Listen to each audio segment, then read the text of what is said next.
Welcome to CAPS 2022 and this particular breakout session entitled The Do's and Don'ts of Couples Therapy, Setting the Stage for the Best Possible Outcome.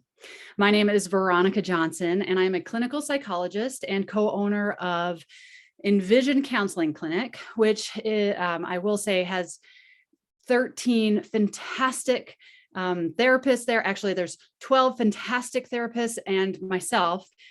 And we work out of 3 different locations in Colorado. We are actually looking for another psychologist or counselor to join us. And we specifically need help in the area of diversity. So if you are a professional of color and are interested in living in Colorado, where it's beautiful all the time, please do email me and just make contact.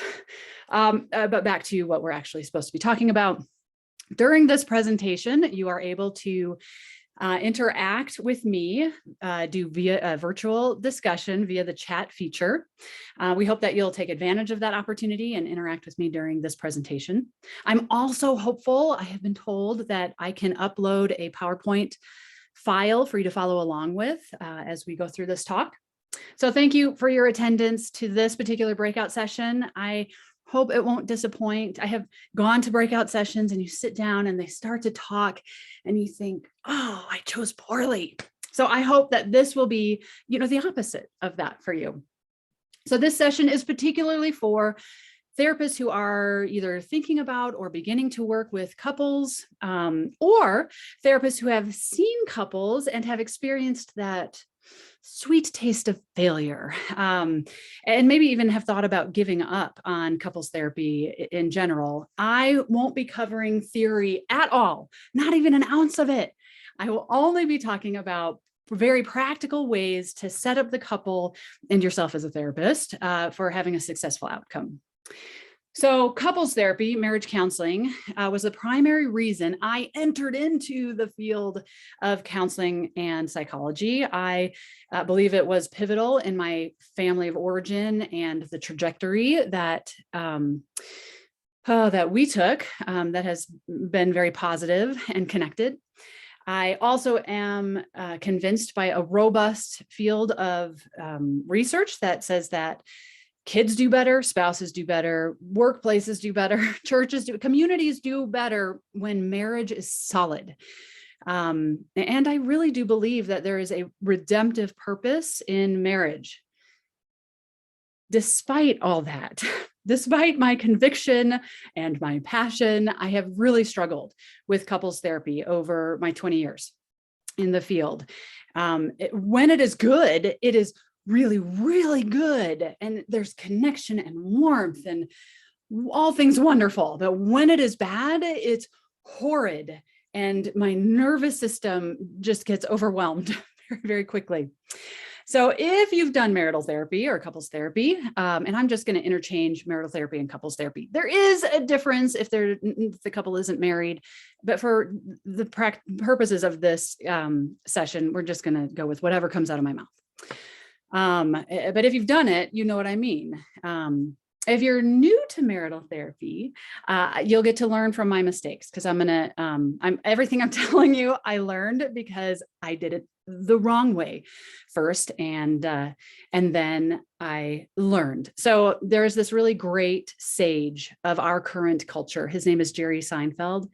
And he, in one of his Comedians in Cars Getting Coffee episodes, he talks about how pain is the experience of knowledge rushing in. And he gives the example of, on a bed frame, there's the legs of the bed frame that are metal and hard. And if there's a bed skirt there and you don't know that leg is there and you hit it with your toe and you experience pain. So you didn't know the leg was there, but now you do. And that pain is the experience of that knowledge rushing in.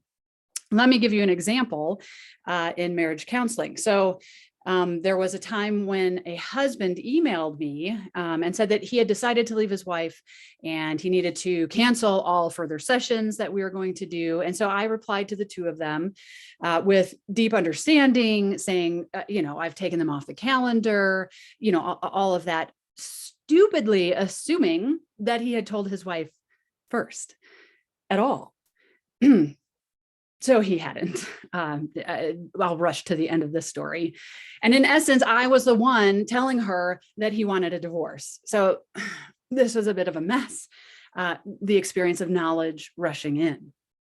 So it turns out that I am not the only couples counselor, marital therapist who experiences this kind of pain. I was at a seminar led by Jen Ripley, our very own Jen Ripley, who talked about how across the nation, marriage counseling has a 30% success rate. 30%. That's less than 1 out of 3 couples that come to us who will have a positive experience. So if you have felt like a failure as a couples therapist, you are among friends. Welcome. Now, this was back when I was keeping paper files, and I was purging out after the seminar, I was purging out the files that had been 7 years old or older. And I was, it's one of those things where you see the name and you remember, and you either have like good feelings or you have that sinking feeling like, oh, that ended poorly. And it turns out that I wasn't a failure as a marital therapist. I was average. And I want to I was average. Yes, I'm using a laugh track because part of the joy I have in doing these kind of seminars is making you laugh, but I have no feedback over Zoom. So I'm pretending that you're here with me and laughing with me. And this also might encourage you to laugh as well. Social influence is a very big thing. Just saying, I'm going to go ahead and just use that in my favor. Okay, so I have stayed in the couples therapy battlefield, and I've done a ton of trainings because I have felt like a failure, and I've learned over the course of 20 years, and I want to share not all that I have learned, but some very basic things that I have learned in hopes that you can set both your couple and you up for success. All right, we're going to cover 3 areas. There is a 4th area, but I don't think we're going to have time. Full disclosure, I've already recorded this once, but I went over the allotted time, so I had to cut things out. Here we go again. Okay, so the 3 areas we're going to cover are assessing the suitability of the couple for couples therapy, making sure it's not contraindicated. Second, we're going to avoid triangulation like the plague. And 3, we're going to set realistic goals for the couple, and we're going to have realistic goals for ourselves. The bonus material has to do with ending cleanly. Since we're about 2 times more likely to end in a tense situation. So, what do we do in those cases? But that might be just something you have to learn on your own. Okay. All right. So we're going to start. So you should have already slid to slide 2, and now we're going into slide 3 of the PowerPoint file. This is listing the different areas we're going to talk about in terms of assessing the suitability of the couple. Is couples therapy contraindicated? And the thing that makes couples therapy contraindicated for a particular couple at a particular time is if there is a dynamic present that goes against the assumptions of couples therapy. Normally, we don't think about basic assumptions. We just kind of assume it until someone doesn't meet them, and then all of a sudden everything blows up. So here are some basic assumptions that really have to be in place in order to do couples therapy. So each spouse has, I'm trying not to use my hands because I realize the lighting is a bit funky here, but I'm Italian, so that may not work. Okay, so each spouse needs to have the ability to self-monitor. They have to see themselves, be able to see themselves from the outside and make adjustments as new information comes back about their behavior. They have to be able to be empathic. They also have to be able to act in a trustworthy manner. And finally, they have to be able to move exclusively toward their partner. Without those assumptions, it will go bad. It just will. So the areas we're going to talk about as contraindicating therapy are evidence that one or more of these assumptions are not in place. And so we need to just respect that reality. So I'm going to give you an idea of what to assess for on this slide 3, and then how briefly to address it or assess it. Okay, so the first area is desire for divorce, question mark, question mark. Okay, so slide 4 details this out a little bit better, or more detailed, not better. Something I learned early on from a great supervisor of mine is that most people coming to couples therapy have one foot out the door already. So you can't toss out all couples that have thought about divorce or are considering divorce. I mean, unless you just don't want to do couples therapy. And this is a great strategy because you won't see any couples if you rule those out. However, if a person is determined and really is wanting a divorce, you can't do marital therapy without overriding their autonomy. So that's a no-go. So we've got to figure out, is this desire for divorce strong enough, long enough, where do we cross the line into, no, we shouldn't do marriage therapy or couples therapy, or yes, we absolutely should jump into this quagmire. Okay, so I meet with spouses individually after the first session. So I see them as a couple, then I see them each individually, either half a session or full session if I get the sense that it's going to be complicated. But this just allows them to be more open, speak more frankly about these things than having their spouse in the session with them. So I want to know, how long have they been thinking about a divorce? How strong is their desire for divorce? Is there any ambivalence, or is this desire really pretty insistent? What are their reasons for staying in the relationship? What has kept them there till now? And is that substantive? Is it just like, well, I should, or, everybody in my neighborhood is still married. Or is it something like, my kids, I don't want to do this to my kids, or I really don't believe this is God's path for me to leave this relationship. I don't want bad for my spouse. The more substantive their reason for staying in the marriage, the less contraindicated marriage counseling is, I would say. And have they just lost hope? And have they tried a lot of different things? Or have they just kind of done what they know, which isn't very much, and it just isn't working? Because if they've just tried a thing or two, you can come in with some good ideas for them. However, in a especially spiritual context, it can be really, it's possible that a person will not say or be honest about their desire for a divorce, or to split up. And instead, they will simply vilify their spouse. I met with a woman who for 45 minutes could not stop talking about what a monster her husband was. And just for some perspective, the worst thing he had done was break a mug in his anger. He slammed it down on the table and it broke. But I mean, in her view, this guy was awful and could not say it strongly enough. Now, and when I would ask, kind of for her sense of, are you thinking of leaving? Are you thinking of staying? Because I really need to know if we can do marriage counseling. She wouldn't say it. And it can be a really incredible pull for a therapist when someone is so strongly against their spouse, for you to just be like, why are you in this? Get out, which we're going to cover in a minute. We don't do that. That's getting out of our lane. But that vilification of the spouse can be an indication that this person is not going to be a good fit for marriage counseling. The more you're on the right column in that slide, the less likely you are to have a positive outcome. So it might be better to back away. All right, so we are assessing for desire to divorce or leave the relationship. And you can go ahead back to slide 3. We're going to cover addictions and personality disorders. I have this great statistic for you. And I learned this also through Jen Ripley.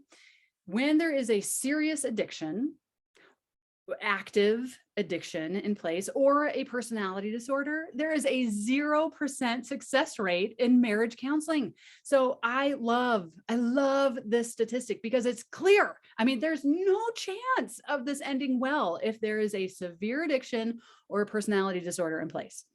Isn't that great? I mean, it's nice to know. I like it when it's 100% or when it's 0%. It's just, that's where statistics are nice. Okay, so I worked with a couple where we knew alcohol use was at play. We just didn't know. I didn't know at the time, because things unfold over time. I didn't know the severity of the alcoholism and that there was actually some prescription drug use as well on top of the alcohol. But from the very beginning, I had told them, this might get in the way. And in fact, it ended up getting in the way. One of the goals was that she would get into AA, and that of course never happened. She was super compliant in therapy. So it always felt like, okay, well, we can, let's just keep going. But it did not matter. The alcoholism always sabotaged our efforts, and any progress we made, it was always undone by the addiction. So learn from my mistake. And as soon as you know that this is really more than just a couple drinks, I would say be super upfront with your couple that it's not ethical to keep going, because we know that this isn't going to work. Marriage counseling is not going to work. So true addicts, going back to our basic assumptions, true addicts can't act trustworthy. The denial is too powerful. And I have seen this and I have experienced this with couples where it really is remarkable. Denial is a very strong force. Don't underestimate it. So in your individual session, go ahead and ask about alcohol use, past alcohol use, substance use, porn use. If they don't offer it, if the spouse doesn't offer it, ask about the spouse's use. They're usually fine throwing the other person under the bus. So let's see here. Sex addictions are a little bit more nuanced. And I really recommend a book by Emily Brown called Patterns of Infidelity and Their Treatment. I use it as I just feel like I've crumpled up all the pages because I just refer to it so often. And it's really helpful to help you differentiate between multiple affairs and an actual sexual addiction, because we would treat them a little bit differently. The bottom line is that addictions have to be taken care of first. I just took a CPR class with my girls because they would like to babysit more, and this is what we do. So we learned that if someone is not breathing and has a gaping wound where blood is coming out, first of all, they're having a very bad day. But that wasn't news. What was news to me was that the gaping wound needs to be taken care of first. I would think not breathing is kind of a big deal, but if you do CPR on someone, you're pumping blood out of this gaping wound. So the gaping wound needs to be addressed first. Same with addictions. Addictions have to be addressed first, contained, managed, before you do marriage counseling. Okay, regarding personality disorders. Folks with personality disorders do not have a self-monitoring ability. They may not have empathy. For example, that's certainly the case in narcissism, and they can't act trustworthy. You can't count on them.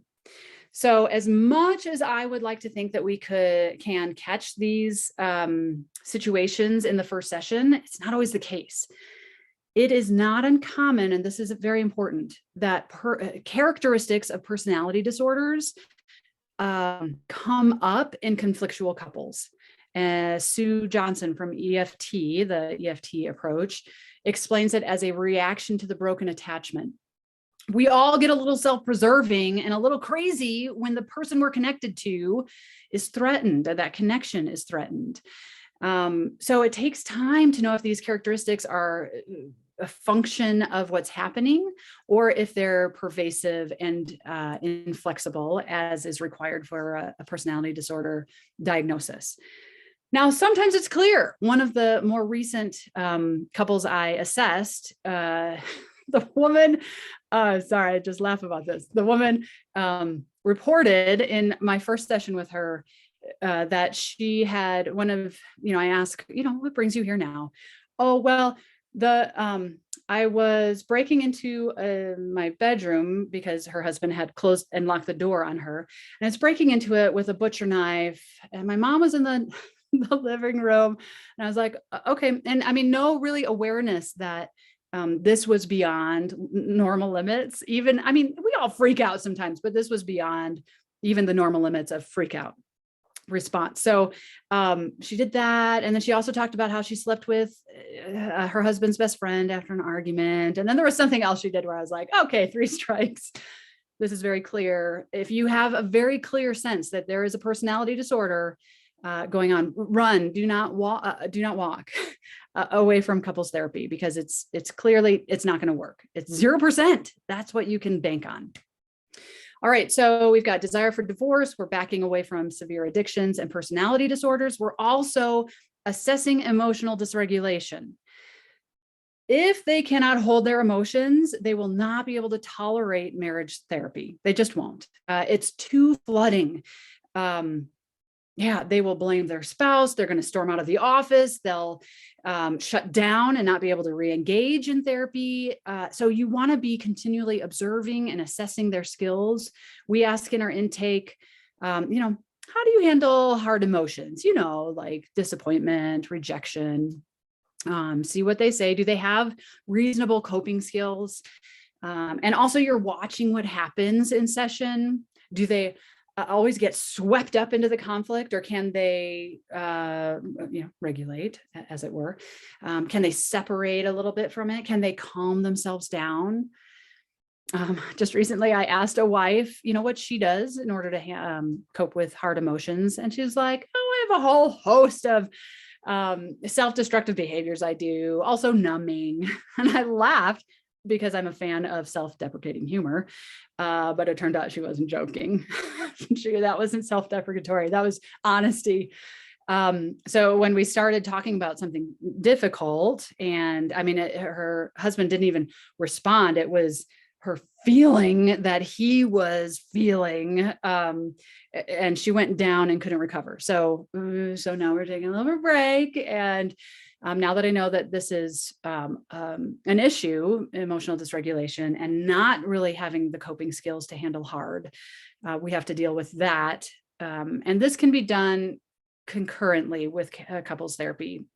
Having someone work on their own emotional regulation during the course of couples therapy, that's perfectly allowed.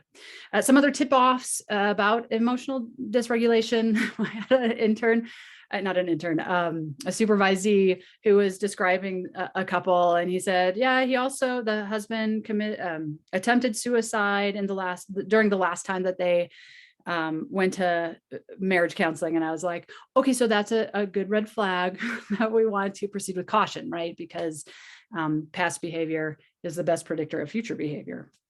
A diagnosis of bipolar disorder is also a really good sign that emotional regulation is going to be a struggle. And no matter how hard you work to keep the focus on the relationship, when someone is emotionally dysregulated, it pulls you away, and it just overrides all your efforts to stay focused on rebuilding the connection. Shame and shame reactions have a very similar effect, where it's resistant to, it just pulls the attention right to it over and over, and is resistant to change. And then finally, if a couple is consistently working against you, ignoring when you're trying to stop them from arguing, just where it feels like you're banging your head against the wall, that's a bad sign, really. So you'll want to pay attention to that. All right, our next topic, you can move to slide 5, which has some more details about domestic violence. This is also a question mark, because it depends on what type of violence is going on as to whether we make a decision for or against couples therapy. So domestic violence might be a contraindication. There are 2 types that I want you to be aware of. One is called common couple violence, CCV, and the other is called battering. They have different names. Of course, different people come up with different names. We're going to go with these because I'm the one recording this session. Okay, so common couple violence occurs in fully 25% of couples. A quarter of the couples who come to see you will likely have some form of pushing, shoving, slapping, And it occurs in the course of a specific argument. That's a key piece here. And it leads to aggressive behavior, largely because of poor conflict and communication skills, conflict resolution and communication skills. Usually, both genders are implicated as the aggressor in common couple violence, equally guilty. Here's the key. Couples who display common couple violence need marital therapy. They need to be able to learn communication skills in order to cut out the violence and cut out the aggressive behavior. Battering is a different situation where the wife might be in grave danger and it is contraindicated. So let me give you a different, kind of talk through that to show the difference. With battering, it's linked to a general pattern of control in the relationship, an attempt to dominate. It includes intimidation through power. It typically includes some sort of narcissism. Almost always the man is the violent one. I'm saying almost because I'm supposed to. Forgive me, this movement of paper. The violence also occurs outside of arguments. It could happen spur of the moment with no trigger. The woman experiences far more fear and higher risk of severe physical injury and death. So the way they talk about it is different. They're much underground. They're going to be more subtle because they're afraid, as opposed to the woman or man in a common couple violence situation. You know, they'll be more like, I wanted to leave and she wouldn't move, so I had to get her out of the way, right? Like, and there's usually a lot of guilt because they have this sense that I shouldn't be doing this. I just couldn't think of anything else. That's more common couple violence. I did do some initial sessions with a couple where I became truly concerned, genuinely concerned that that the husband might really hurt. He had the potential to really harm his wife. There was serious violence in a previous relationship. Really jealous and controlling behavior should, perk your ears.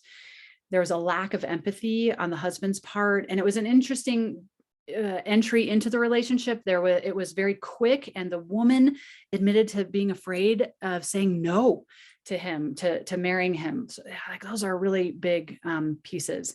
So he also had owned and used weapons. So that's different. It's a different situation. Do you hear the categorical difference there?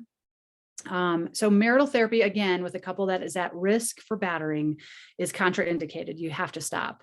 The goal is to get the woman into individual therapy so she can develop a safety plan, figure out where to go from here. And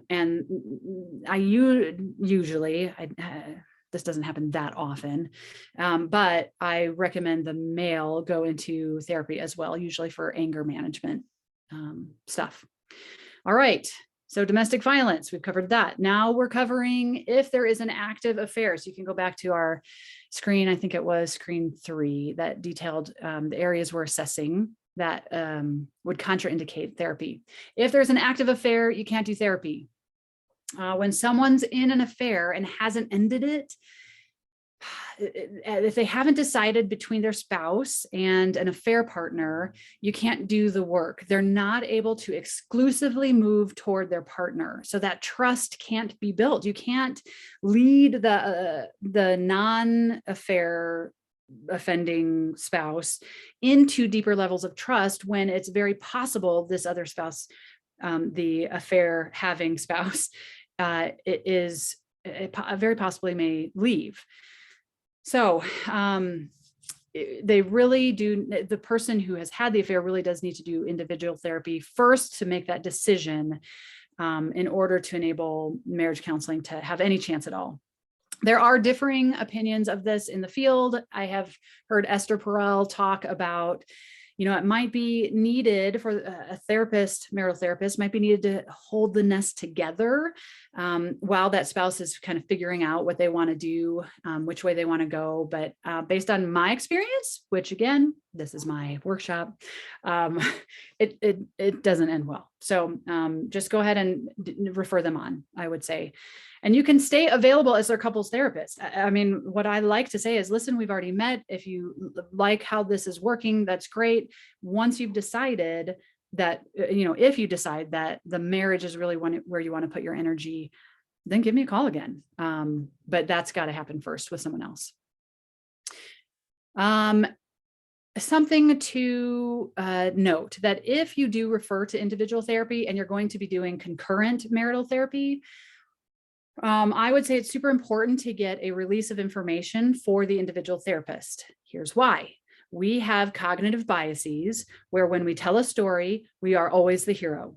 And if you do individual therapy, you know that it's usually really easy to side with the person that you are seeing, because they're telling stories that show how they are reasonable and everyone else is unreasonable, or like the person that they're struggling with is unreasonable.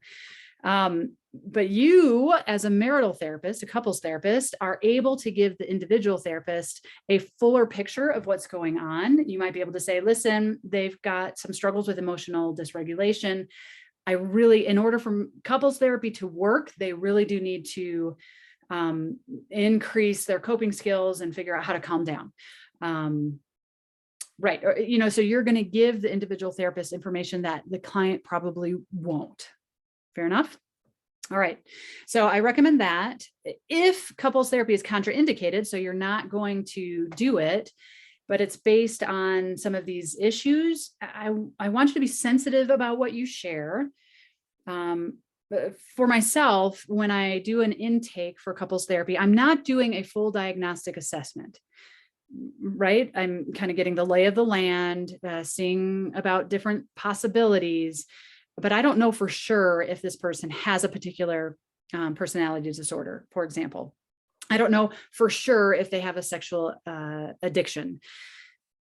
So when I share that I can't do couples therapy with them, I like to give kind of a general descriptor as to why. For example, I would say, so I'm seeing some patterns that predict a negative outcome of couples therapy, so I can't ethically continue. I don't want to take your money when I know it's not likely to work, something along those lines.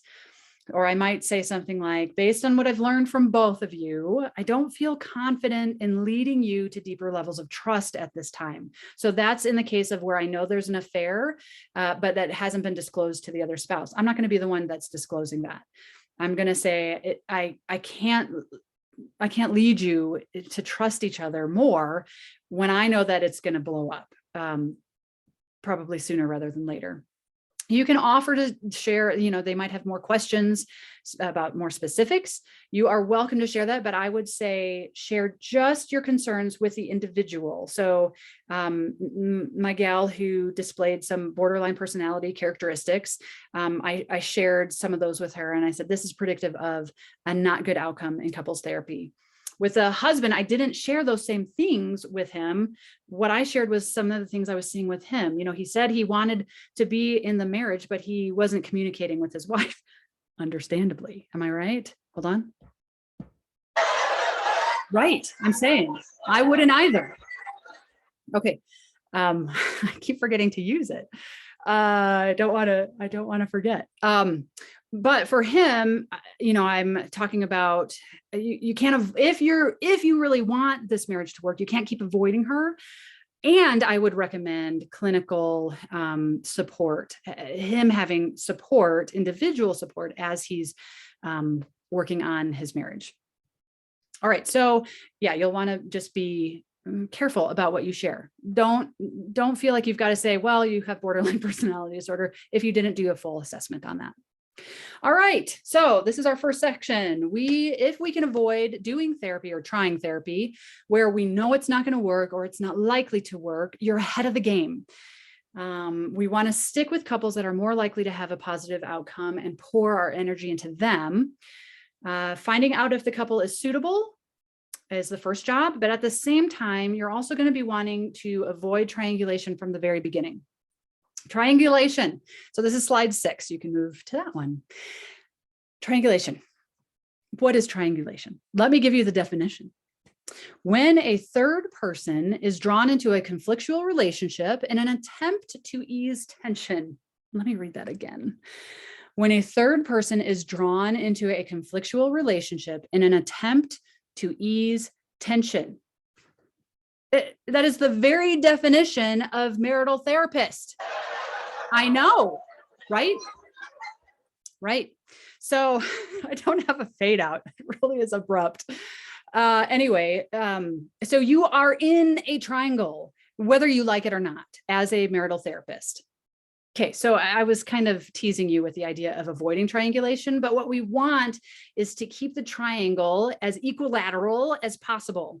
And for those of you who aren't math nerds, that means that we want the distance between you and each spouse to be the same. Although I suppose it would be isosceles, because we do want them to be closer than equidistance from them. So yeah, let's go with isosceles. But the distance between you and each spouse, was that funny that I mentioned math nerds and then I was wrong? That makes me laugh. So we should do a little laughter on that. Okay. So how it commonly plays out. The couple, every couple I have met with, each partner is trying to get me on their side, and each partner wants me to see them as the good guy, right? Because if they're not the good guy, what does that mean for them? They're probably the bad one, but it's always at the cost of their spouse. Like they're always throwing their spouse under the bus. So we understand this. It's an attempt to reduce the tension, but it ends up making things worse. So because as soon as you identify, as soon as you side with one, you'll pay for it, and you have failed. If you have kids, I don't know if you've ever experienced this. My children sometimes have conflict. And when one of them comes to me telling me this very compelling story about how their sibling had wronged them, I'm moved, of course, to side with them. But as soon as I do, the sibling comes and shares with me more of the story, which makes this whole situation, I interpret it much differently. The same happens with marital therapy. So do your best to not side with each other, with one of the spouses. You might ask, so what did you do right before he said that to you? Okay. One way to avoid bad triangulation is to address confidentiality in the first session. You want to set the expectation that you're not going to keep secrets, and that you might keep secrets if you think it's a matter of timing. So you want to let them know, don't tell me things that you don't want to bring up in therapy, but I might hold on to some information, because what might be a bomb in an early stage of therapy that would blow up the relationship, it might be handled much more gently in a later stage of therapy. So let me give you an example of the difference. What I might hold on to would be something like, I don't like how my spouse handles money, or I feel like I can't talk to her about her friends without it getting into an explosion. So those are things that we can handle a little bit later, and we can work through that. But once their connection has been established, if the secret is at a level of an affair, we handle this differently. And again, I refer you to the Emily Brown book that's in the reference section of the PowerPoint. It's too big. It's too explosive. If someone tells me I lost $100,000, but she doesn't have to know, that's too much. That's too large of a secret for you to keep. And it doesn't matter when you disclose that, it's going to be a problem. So, yeah, go back to the contraindication section of this workshop to figure out what to do. You always want to be communicating with both spouses, and you want to set that expectation up from the very beginning. I tell them, if one of you emails me or calls me, I'm going to CC you. I will likely email you in reply and CC you both. When they show up alone, I remind them that I will be, like, for example, if one is sick or one has a work issue and they don't want to pay the late cancel fees, or just one shows up, I let them know that I'm going to contact the other and give them a summary of the session, because I want them to know this isn't just bash my spouse time because I've got Veronica's ear, right? So I let them know that this is going to be on the record, so to speak. So I'm going to be communicating and expressing in every way possible that the relationship is my client. Love you both.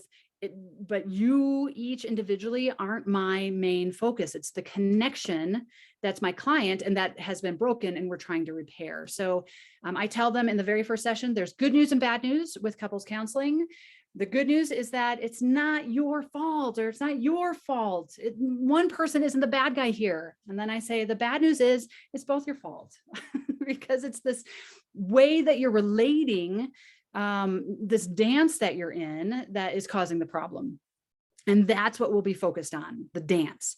So the relationship is my client. Repeat after me. Ready? The relationship is my client. Yeah, very good. Part of how we do this and express it consistently is by limiting your time with individual, seeing the spouses individually, which can lead to picking sides. It's just a human thing. So know it, accept it, and then limit it. You also want to choose an approach that is good about keeping you away from picking sides. EFT is a great way to learn how the spouses influence each other. As soon as I hear that someone, is the bad guy, I'm going backwards on the cycle to figure out, okay, what happened before that? The great thing about virtual is that when I spit, you guys aren't affected by that. So that's good. Yeah, there's no laughter, but there's also no spit. Yeah, that's right. Okay, we're getting close to the end, so I've got to speed through our last section. So we've already, haven't started therapy with people who aren't a good fit. We're setting up from the very beginning that that the relationship is our client. We're not going to triangulate in bad ways. And then finally, we want to have realistic goals for the couple and ourselves. So if the couple has bad behaviors, for example, any of the 4 horsemen that Gottman talks about, such as criticism, defensiveness, stonewalling, certainly contempt, if those things are present, you cannot establish closeness. You can't repair the connection when it's being bombed all the time. You've got to stop the bombing. So the first goal really needs to be to establish this base level emotional safety. We've got to stop the bad behaviors. Be honest with your couples. They know they're misbehaving. And if they don't, actually, we're going back to self-monitoring behavior and ability. So you might need to go back to, is this a good fit for this client? So possible goals would be finding out what the baseline is in terms of frequency of, let's say, name calling. How many times are you name calling in a week? You might even have to start with a day, and then bring it down a notch, and then get it down a notch even further before you move on to establishing closeness or moving on to more, meaningful, forgive me for being judgmental, but meaningful work. We've got to cut out the bad behavior. We also need to start good behavior. So if they're not talking to each other outside of session, if they only experience negative feelings when they're with each other, we want to set up the system so they can have just a little bit of positive feelings toward each other, a little bit of time talking with each other outside of session. So you're going to want to baby step it. That's why I put my friend's What About Bob into the PowerPoint. Baby step to positive emotions. I have a couple where we were trying to do this, just at some really positive time together. And the husband was complaining because he was like, I just want to spend some time with her. The other day, I asked her if she would go skiing with me and she wouldn't. And I was like, whoa, hold the phone. Skiing, and I don't know if you guys have ever gone downhill skiing, but it is an ordeal. I mean, it includes early morning. It's very expensive. You're having to plan ahead and bring snacks and have so much equipment and pack the car.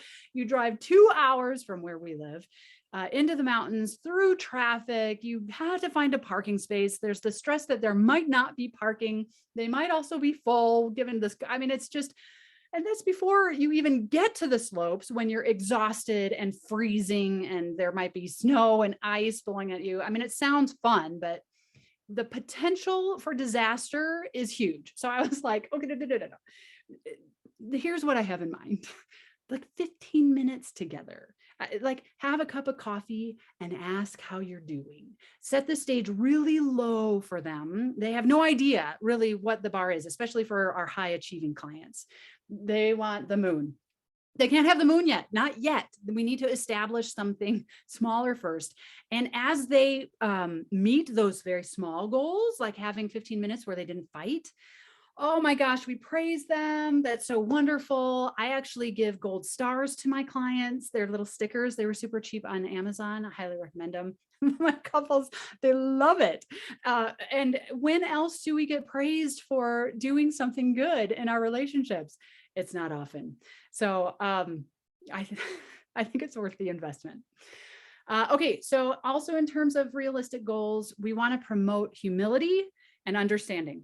If a couple can show, humility, meaning I might not be right, or I might not have the corner on the truth here, or the only right perspective, or if they're showing evidence of trying to see something through their spouse's eyes, oh, wonderful. We're making huge progress. That's gold star material right there. Right, I could say more about that, but just know that that's realistic. Those are realistic goals. If you've gotten there, you are an excellent therapist. I'm just saying I'd give you a gold star. Okay. Another thing to do to stay realistic for yourself is to remember your role and stay in your lane. Your job is not to save the marriage as much as we want to. I mean, I told you I'm passionate, I'm convicted about this, but I can't save the marriage. That's not my job. It's also not my job to convince them the right way to do it. I offer hope. We offer hope. We offer a pathway that might be helpful. They may take it, they may not. So their choice isn't your responsibility, and I don't want you to take that on as your responsibility. It's too heavy. It's too heavy a burden. I want you to relax into the role, to sit kind of back. I mean, usually in marriage counseling, I'm at the edge of my seat because I'm, regulating, right? If you are a fan of humor, use it. I'm going to give you an example. So, I was trying to think of some ways to bring levity into marriage therapy because it was just always so hard and they're mad at each other all the time. So what I did was purchase a couple things, two little tools. One is the taboo buzzer. Isn't that fun sound? So I tell them, because I have it sitting out on my little side desk, and it inevitably asks, begs the question, what is that? Why do you have a taboo buzzer? Oh, I say, well, this is for when my couples behave badly and when they are unkind to each other, when they maybe have a negative interpretation, or when they won't stop, when I've asked them to stop, I buzz them, and it helps to set some norms. Now, when they are good, so when they show empathy or compassion or kindness toward their spouse, they get a ding. And what I have loved is that my couples actually perform for the bell. I mean, it doesn't matter what their spouse thinks or feels, it's that they want the ding on the bell. But hey, that's fine. It's a start. It's a little bit of a reward for them. So use humor where you can, bring lightness. Part of staying in your lane, I'm coming back to the real stuff, the real content. All right, so let's be serious, is that I don't want you to recommend divorce or staying together. That's not your role.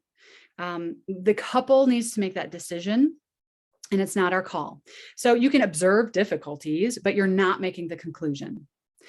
So and even just from a customer service perspective, I own a counseling center. So I think in terms of what would I expect as a customer?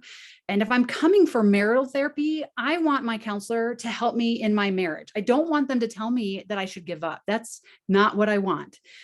Stay in your lane on that. I had I'm seeing a couple right now who she had attended individual therapy for 5 years prior, several years before I saw them, I'm seeing them. And she told me that for years, her therapist told her that she needed to leave her husband. And that was the solution to all of this woman's pain. That wasn't her call. Now, it's also not my call as their marital therapist to say that they have to stay together. And so we're in constant communication with the situation as it is, as to, okay, are we going to keep going? Or is this the place where we need to take a break? We need to reevaluate, because it really is the couple's call. Finally, in terms of realistic expectations, embrace average. Statistically speaking, there is a high probability that you are average, and that's okay. That is good enough. More importantly, you're among friends, right? I've already told you that I am a marriage therapist. Something to be aware of is your exposure to master therapists and to trainings. These are great. We need to learn from the people who do really well, but observing master therapists, you know what I'm talking about, like the ones who develop an approach, or the ones who are super famous. Hopefully none of them are watching right now. But they're a little bit like watching social media or looking at a beauty magazine. It makes you feel ugly, right? So watching a master therapist can make you feel like, oh, I would have never thought of that. Oh, I'm just a horrible therapist, right?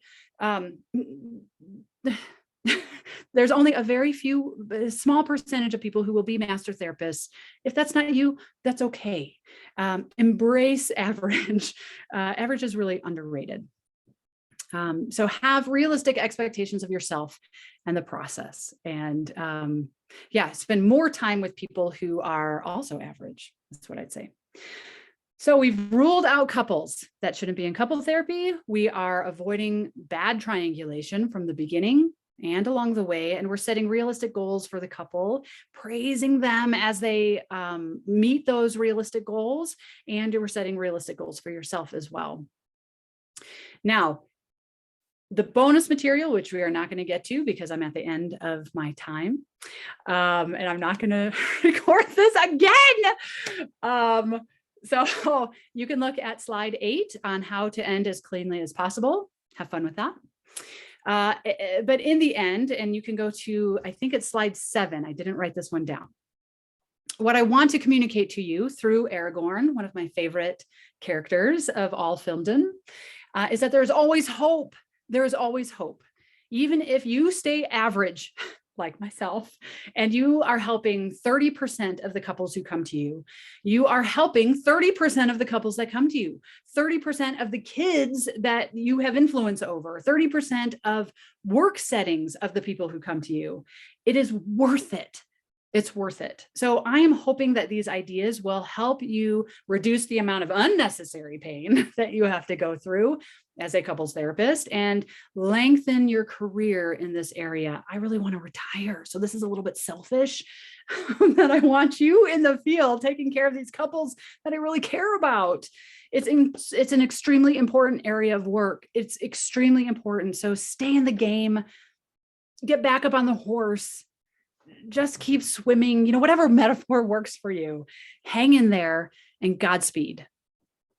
Thank you again for attending. Oh, I wanted to do a little something. Here we go. Ready? Thank you. Thank you very much. I hope the rest of the conference is good for you. And then I'm going to have just a little music as we say goodbye. All right. Bye. So nice to be with you. Up and down, then out in.